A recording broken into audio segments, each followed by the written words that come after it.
The next case for argument this morning is YH versus Blizzard Entertainment. I see both counsel are here in person, and Ms. Aul is at the lectern ready to proceed. Please go ahead.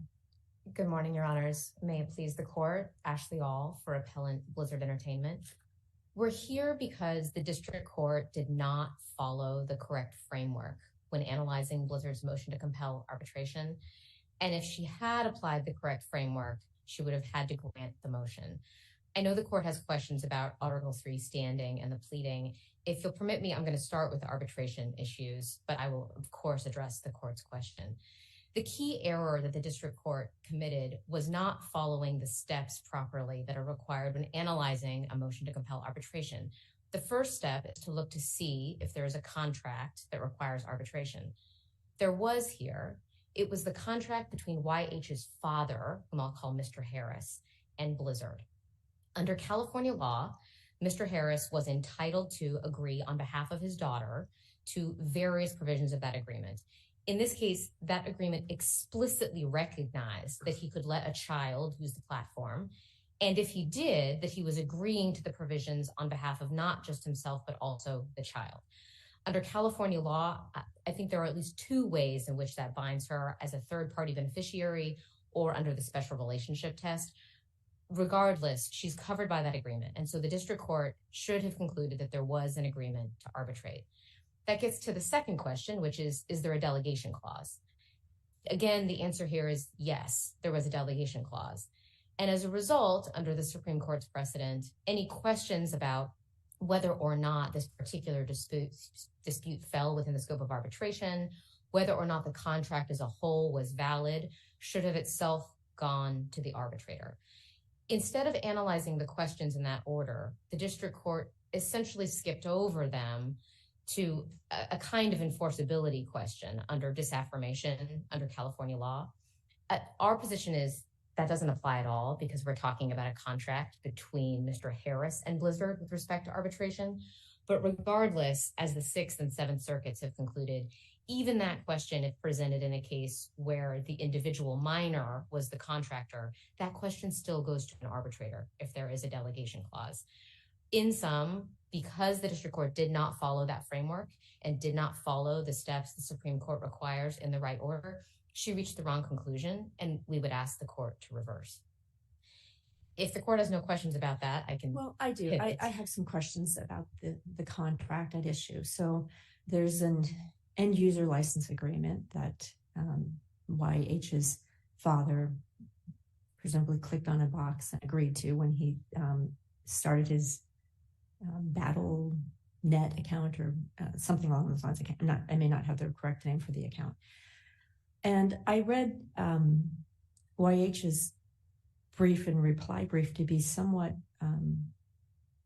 equivocal about the contract between YH and Blizzard. So there's the end user license agreement with Mr. Harris and Blizzard, but it seems that YH is arguing that there are separate contracts, and those contracts are the purchases, that by making the purchases in the game, those are contractual relationships directly between YH and Blizzard, and there's no licensing agreement, there's no terms of service, it's just that offer acceptance basic contract.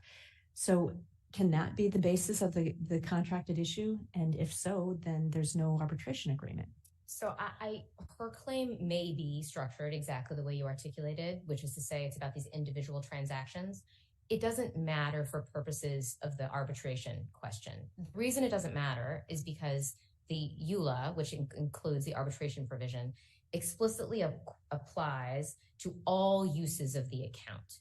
And so it may be, let's put this fact pattern aside, right? It may be that with any user, you have this EULA, and then of course you have all sorts of interactions with the platform. You could have interactions that are contractual or quasi-contractual or tortious or anything. Under the terms of the end user license agreement, all of that is covered by the EULA, and so disputes about any of that go to arbitration. And so for purposes of just the question before the court here today, which is whether the motion to compel arbitration should have been granted, her specific theory of what was the contract that she wants to disaffirm doesn't actually change the conclusion. It should go to arbitration regardless. Maybe we can move to the Article 3 issue. I guess the first question I'd have there is, do you agree that the YH needs to have an injury in fact in order for us to resolve this issue over the arbitration clause? Yes. So with any case, of course, that's before the federal court, you need to have an injury in fact under Lujan and following precedents. And let me walk through our position here, because the court's question I read to be specific to whether she pleaded a sufficient injury in fact. And while I'm making admissions contrary to interest in some way, the reason we did not challenge the pleading on that basis is because, though it's always a bit of a close question, I think here she did. To be clear, she did not allege that she used her own money. If that's required, then I don't think she met that standard. But my reading of the case law about statutory rights, not just under federal law and state law, is, of course, that statutes can create rights, the invasion of which is an injury in fact. And so then the question is, at the pleading stage, whether a particular plaintiff pleaded a concrete, particularized invasion of that right. The key paragraph to me in her complaint is paragraph 38. Paragraph 38 is where she says that had defendant permitted plaintiff to disaffirm her purchases, she would have done so. And I think that could certainly be clearer. And in general, I would take the position that a plaintiff has to allege that there was an actual denial of an effort to disaffirm in order to bring a case like she's brought. But that is at least arguably the kind of general allegation that includes specific facts necessary to support it. And I think there is no way to make that allegation without the assumption that she was unable to disaffirm when she wanted to. And so that is the basis for our not having challenged the pleading as not supporting Article 3, as not supporting Article 3 jurisdiction here. And as what is the source of this then? Is it a statutory violation? Yes. And doesn't that then get us into this line of cases from the Supreme Court, like TransUnion, about whether that in and of itself is sufficient to give her an injury in fact? So I think with respect to the answer is yes, it does. And the answer to me is under NRA Facebook. I think this case in candor, this court has already analyzed this question with respect to California unjust enrichment. I cited NRA Facebook in a 28J letter. I think it's controlling on the question of unjust enrichment. The court has not analyzed whether this is the case with respect to a disaffirmation right, but at least our assumption was that she stated a claim for a violation of a substantive right that has some anchor in the common law and so would potentially satisfy that test for statutory rights. Right, but well, I guess, the issue to me is that there is a disaffirmance right, but typically that arises in the context of a plaintiff who actually a minor who entered a contract, and here she did not, right? And so that raises the question of where is the actual kind of traditional legal injury? We would usually allow somebody to sue on behalf of somebody else's contract. I absolutely agree. I think this gets to the distinction between the pleading and the facts that are outside of the pleadings. She did not plead that this was her dad's contract. Of course she didn't. She pleaded that she had these various agreements with Blizzard, I think along the lines of Judge Beatty's question, that it may have been these individual transactions. And she pleaded that that is what she wanted to disaffirm.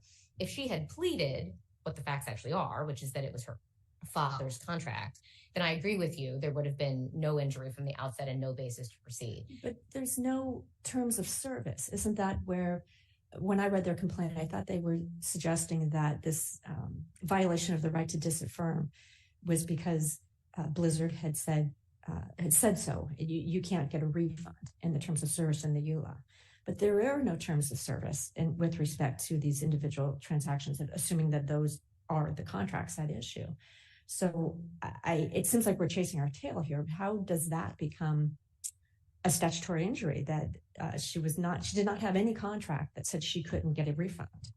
I agree with the court. If that is the reading of the complaint, that she has not alleged a violation of any right that she has. And as a matter of fact, she has no rights here because this is a contract between her father and Blizzard that she cannot disaffirm under California law.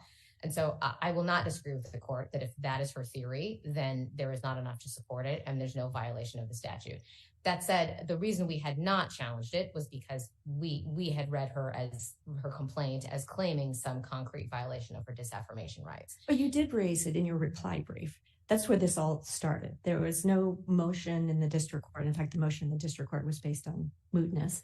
And then here on the premise of appeal with respect to the denial of arbitration, in a reply brief, Blizzard raises for the first time that she may not have standing because she doesn't have an injury. So it's perplexing to me that it seems Blizzard is arguing both things, that she does have standing, she doesn't have standing. I don't know what your position is. So I think our position is if we were to put the facts before the district court in a motion for summary judgment, which is the way, for instance, this typically comes up when there are facts at issue, that our position would be that she does not have standing. The court has not made factual findings along those lines. In Lujan itself, for instance, right? Lujan came up on a motion for summary judgment that effectively disposed of the standing question.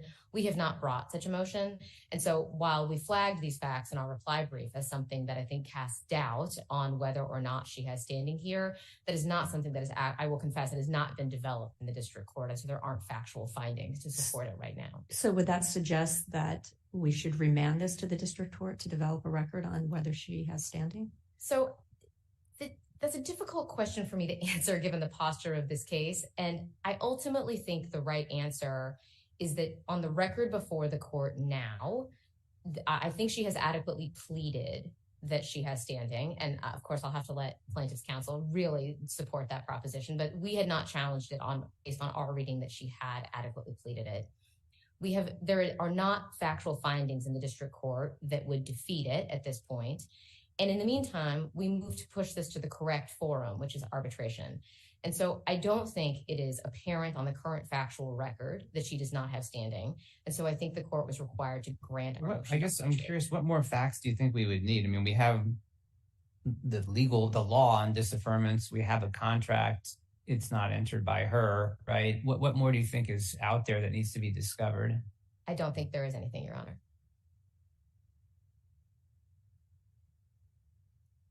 If the court has no further questions, I will reserve the balance of my time. All right, thank you.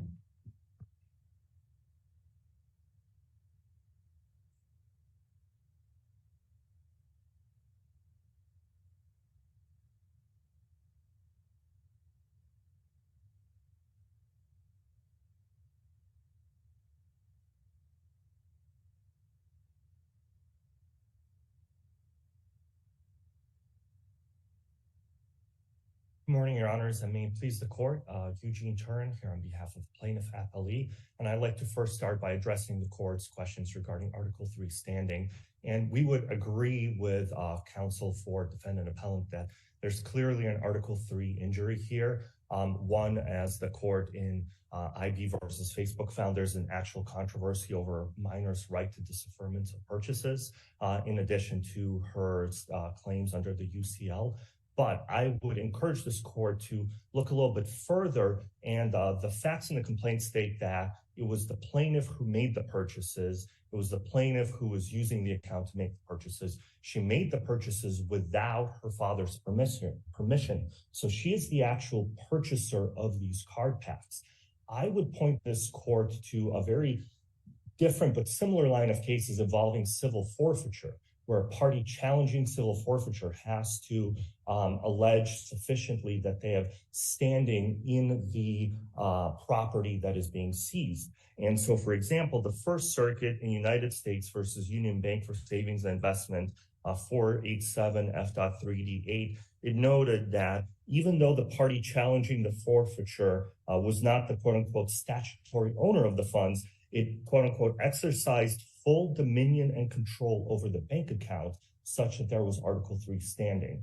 And so we believe that in addition to the standing that's created by her actually challenging disaffirmance and her actually claiming that there was deceptive conduct by defendant that triggered her claims under the UCL, that there's an actual injury and controversy here because she has an interest in these card packs that she believes were worth less than they would be, and in the funds that were used to purchase these card packs in the way that she was the actual purchaser of them. But aren't the funds her father's? They are her father's funds, but she was using them and she was controlling them. I would analogize this to any other situation.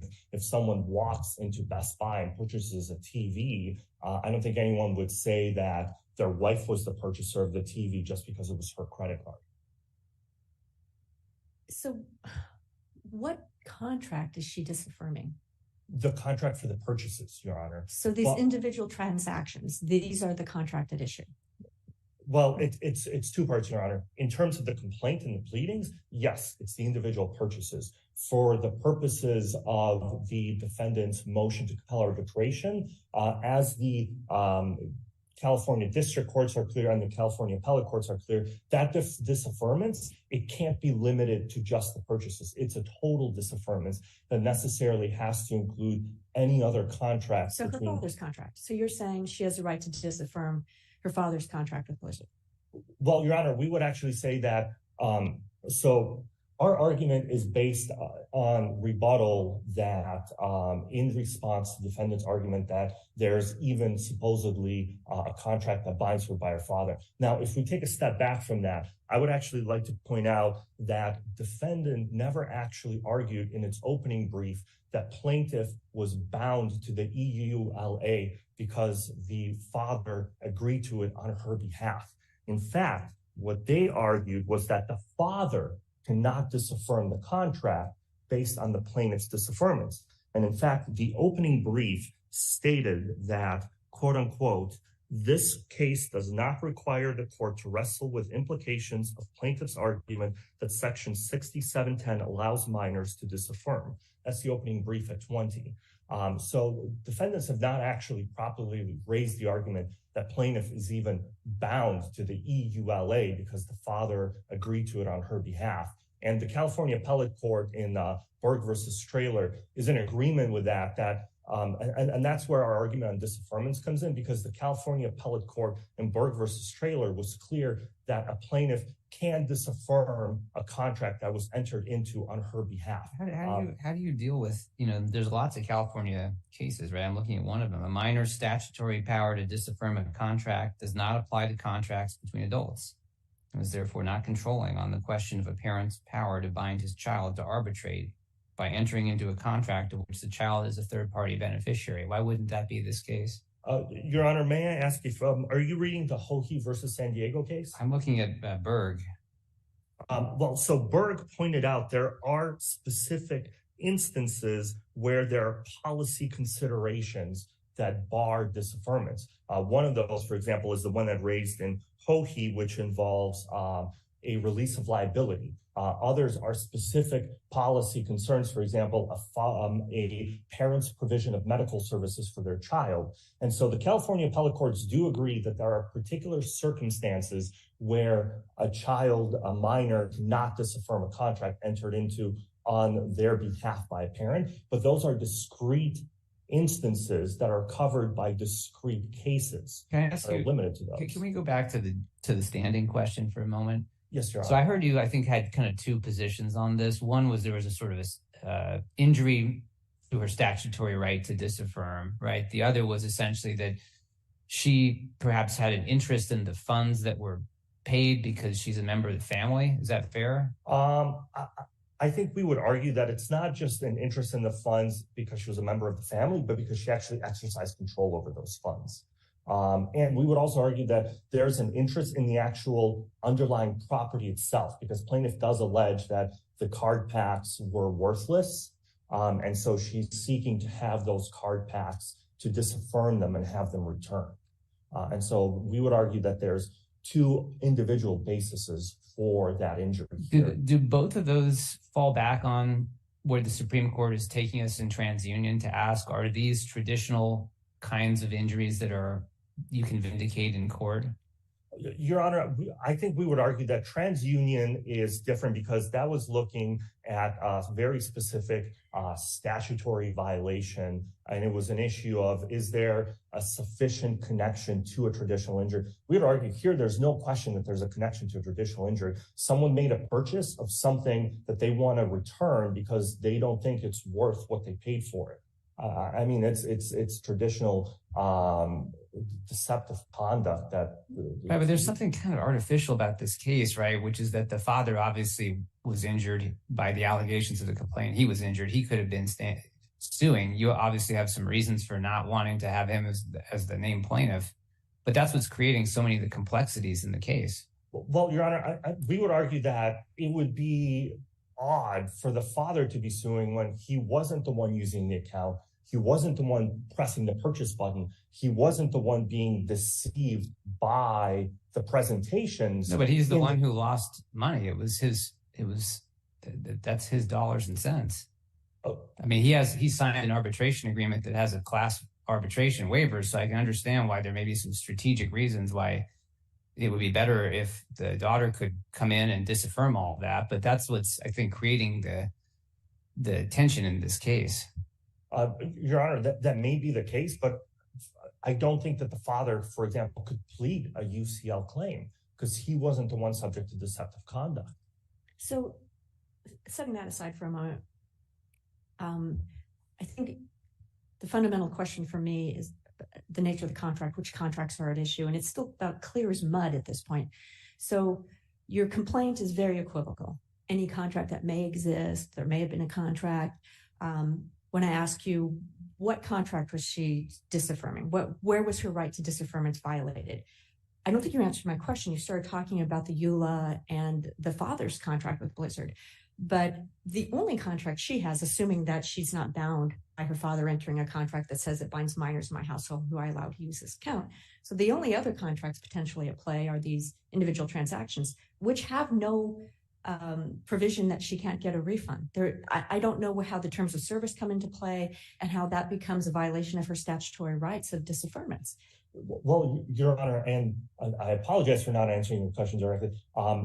Plaintiff would argue that the contracts that she's looking to disaffirm are the purchase contracts. Okay, so each transaction. Transaction. There's no documentation that I'm aware of. I mean, what is the extent of these contracts? Blizzard make an offer to sell the card packs. She accepted by purchasing them. And I'm also interested in how her disaffirmance rights were violated with respect to those contracts. And Your Honor, just one moment, because we do plead in our complaint that, there it is. It's on expert of record 120, page 4 of the complaint, and it is the footnote 8. Defendant has a separate page on its website titled Refund Policy. And that page, as of, I think 4 days ago, last time I checked, specifically said that there are no refunds for Hearthstone purchases. And so that page exists separate and apart from the EULA. And so you... And I would also... the plaintiff, the YH would have agreed to those terms or been violated by those terms. How? I mean, aren't they part of the user agreement? Well, so the disaffirmance claim is not that she was violated by those terms. It's that she seeks a refund of her purchases. Her UCL claims are that in part that there's deception going on because there's no refund being provided for, but also in a large part, the deceptive nature of defendant's game and how these card packs were sold to her. I would also like to address some of the arbitration questions, unless Your Honor has further questions. I think what you're saying is that you believe YH has standing and you want this matter to stay in federal court despite contesting the removal and wanting to be remanded to the state court. So it's plaintiff's position that this is appropriately here in federal court? We do believe that, Your Honor. Now, the reason we sought remand was because of defendant's completely contradictory position on its offer to moot. Very briefly addressing that, it's very clear under Gomez versus Campbell, Ewald, Chen versus Allstate, that an offer of relief to an individual plaintiff does not moot their claims when there's a class action brought. I know defendant argues that somehow disaffirmance is different, such that it can be immediately accepted. I don't think there's any support for that. There's nothing different between a demand for disaffirmance versus a demand for damages under the Telephone Consumer Protection Act. So ruling in defendant's favor on that would necessarily require over reversal of those two. Our motion for remand was based on that motion that somehow plaintiff's claims were moot. And so we argued that it's completely contradictory for defendant on the one case to argue that there's mootness, but on the other case to try to remove the case the next day after supposedly accepting the disaffirmance. I want to briefly address the issue of arbitration. And as we noted in our brief, disaffirmance goes to the very making of a contract. California Appellate Court is clear that when a minor disaffirms a contract, it's ab initio. It renders the contract a nullity from its very inception. And we would argue that under Rent-A-Center, AT&T, and Buckeye, disaffirmance under 6710 goes to the very making of a contract. But it seems that disaffirmance makes a contract voidable, but not necessarily void, because the minor has an option and there's a certain time frame in which this has to occur. So if the minor chooses not to disaffirm, the contract may have been voidable, but it's not void. So you're saying if they do disaffirm, then that means it's void. Well, we would point, so in Buckeye, the court does talk about a Florida state statute that renders a contract void if there's certain provisions in it. What we would point to is the Sixth Circuit dissent in In-Re StockX data breach litigation that points out that that this affirmation is different in nature because you can't aim it specifically at a delegation clause or specifically on an arbitration clause. It has to go to the contract as a whole. And in that dissent, they cited to the 10th Circuit decision in Spar versus Secco, 330 F.3D 1266, where the court dealt with a mental incapacity challenge. And the 10th Circuit found that a mental incapacity challenge cannot be divided between an arbitration agreement versus the contract as a whole, such that prima paint does not really apply in such circumstances. And in fact, it's telling the Supreme Court in Buckeye cited Spar versus Secco as an example of a case where there was a challenge to the making of a contract such that it should in fact be before the court and not an arbitrator. And turning back to your judge's point, we would argue that disaffirmance is based on the same concepts. The appellate court in Trailers said that it protects minors from quote unquote lack of judgment and experience, which is the same concerns underlying a mental incapacity defense. And so with disaffirmance, it necessarily must go to the contract as a whole. So and are you arguing opposite KFC, or you think that's a different case? Well, we think that both, we think that KFC just got it wrong. We think that disaffirmance necessarily goes to the making of a contract. It goes to the same mental incapacity issues. Your Honor, I see I'm out of time. If I may have a second to address both questions. Your Honor, if I may first briefly turn to Judge's question about turning back. So the mental incapacity issue about whether this is void or voidable. The mental incapacity issue is that someone can enter into a contract and then mental incapacity is only raised when that contract is sought to be enforced. So it's similar to here, where disaffirmance can be raised afterwards, just as mental incapacity can be raised even after a contract is formed and is presumed to be valid and enforceable. Thank you. Thank you. Your Honor, I'm not sure if I answered your question about KFC. Well, I think you said you would just tell us to disagree with it. So I think that does answer my question. All right. Thank you, Your Honor. For these reasons, we would ask that the court affirm the district court's ruling in its full. Thank you.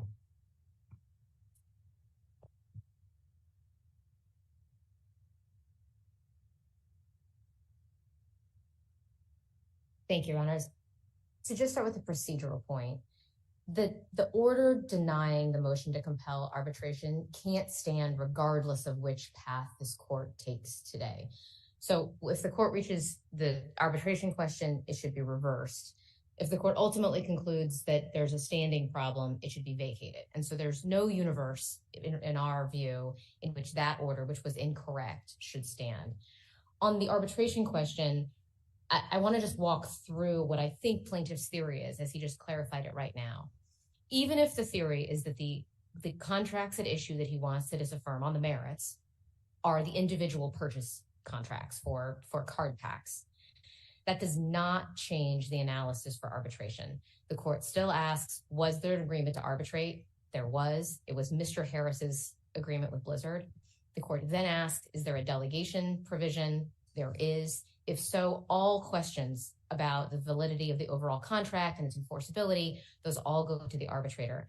And given that fact pattern, frankly, the court doesn't even need to reach the KFC and IC questions, because it's not an arbitration agreement with a minor. It's an arbitration agreement with an adult that covers the minor under California law. And Berg, on which plaintiff relies, doesn't stand for anything different. Berg was a contract with a minor in part, and the court allowed the minor to disaffirm, but enforced it as to the parent. And actually, in the provision that Judge Bress cited, was distinguishing the cases we rely on, like Hohe and Aris, I think it's pronounced, where those contracts were enforceable as against a minor. On the stand, could I ask a question about standing? Getting back to standing, the opposing counsel cites civil forfeiture cases as a basis to say YH has standing when she is spending her father's money. Are you aware of any cases directly on point?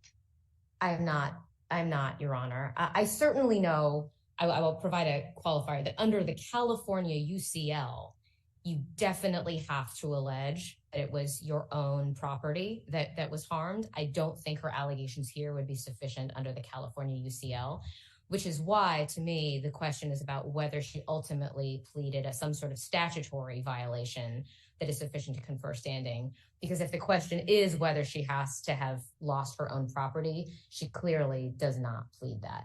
And again, she had some, I think the argument was raised, she has some injury in not getting the cards that she wanted. That's correct. She certainly would allege some sort of injury about not getting what she wanted, but if it requires some sort of harm to her own monetary property, she did not plead that. Ultimately, on the standing question, we do think that the complaint adequately pleaded standing. It's a close question, but under the facts here, and given the clarification that the contracts at issue that she's wanting to disaffirm are, to her, these individual contracts, that would theoretically be a violation of her own right to disaffirm if she had one, but it does not change the answer with respect to whether this should go to arbitration. It absolutely should, and so we should. So how does that establish a violation of her right to disaffirm? Opposing counsel referenced a footnote in the complaint that talked about a refund policy on Blizzard's website. Is that distinct from the EULA? Is that how she wasn't allowed to disaffirm? It is distinct from the EULA. I think the theory here, and again, this all goes to paragraph 38, and in my mind, whether or not paragraph 38 is sufficient. If the court were to follow this was a ripeness argument, but I think it could also be construed as a standing problem. If the court follows the Roblox case from the Northern District of California, that case required that a plaintiff actually allege that she essentially requested a refund and was denied, because that shows that there is an actual controversy about this particular person's ability to disaffirm a purchase contract and get a refund. The plaintiff here did not clearly allege that in the same way that Roblox would have required, but paragraph 38 seems to me to be potentially a general allegation that makes the same point, that if she had been permitted to disaffirm, she would have. If the court thinks paragraph 38 is sufficient to show that there is an actual injury to her statutory rights, then I think she pleaded Article 3 standing, and this court should reverse the arbitration order. If the court thinks that that isn't sufficient, then I think it's important that the court make clear that what a plaintiff needs to do is actually make a request for disaffirmance that is specifically denied. Part of the confusion of this case is that the plaintiff never, in fact, did that, which led to the whole mootness set of facts that I'm not going to get into. But essentially, this plaintiff, as a matter of fact, never did request a refund, never did request any kind of disaffirmation. And I think that is sort of the first move on this chain of confusing moves that have led us here. Ultimately, again, I think the right answer is for this court to send the case to arbitration and to reverse the order of the district court. In the alternative, the court should vacate the order of the district court and find that there's no Article 3 standing. All right. Thank you. Thank you. And this case is submitted, and we are adjourned for today.